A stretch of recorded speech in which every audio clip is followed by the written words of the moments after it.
काँग्रेसच्या सरचिटणीस प्रियंका गांधी यांनी उत्तर प्रदेशातनं प्रचाराचं रणशिंग फुंकलंय। प्रयागराजमध्ये गंगापूजन करून प्रियंकांनी मोदी सरकार विरोधातल्या परिक्रमेला सुरुवात केली आहे। 3 दिवस चालणाऱ्या या गंगा यात्रेत प्रियंका गंगाकाठच्या रहिवाशांशी संवाद साधणार आहेत। प्रियंका गांधींचा सत्तेसाठी गंगा मार्ग।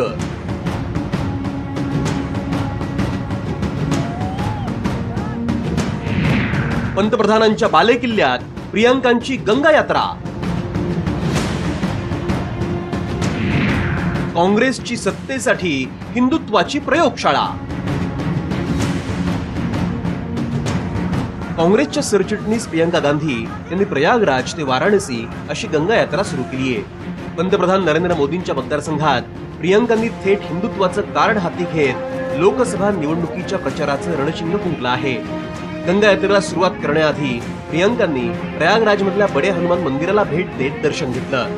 प्रियंकांच्या मंदिर भेटीमुळे काँग्रेसमधल्या जुन्या कार्यकर्त्यांच्या मनात इंदिरा गांधींच्या आठवणी जाग्या झाल्या। 40 वर्षांपूर्वी इंदिरा गांधींनीही त्या मंदिराला भेट दिली होती। त्याचा फोटोच काँग्रेसनं ट्विट केलाय।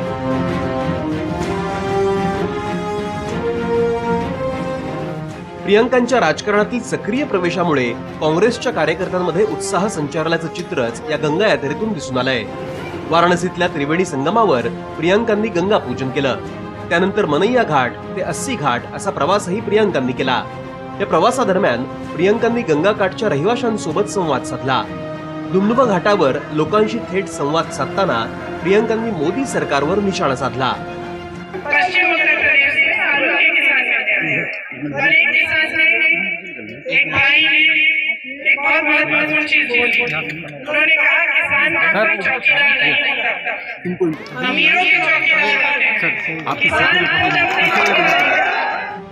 उत्तर प्रदेशातल्या राजकारणात गंगा हा अतिशय संवेदनशील मुद्दा नेहमीच राहिलाय। त्यामुळेच गंगा काठावर वास्तव्याला असलेल्या मल्लाह, निषाद यासारख्या जातीच्या लोकांची मतं आपल्याकडे वळवण्यासाठी प्रियंका गांधींनी सुरू केलेली ही गंगा परिक्रमा काँग्रेसला उपयोगी ठरणार आहे। एकूणच प्रियंकांची ही गंगा यात्रा बुडत्या काँग्रेसला तारणार का, याकडेच सगळ्यांचं लक्ष आहे। ब्युरो रिपोर्ट, साम टीव्ही।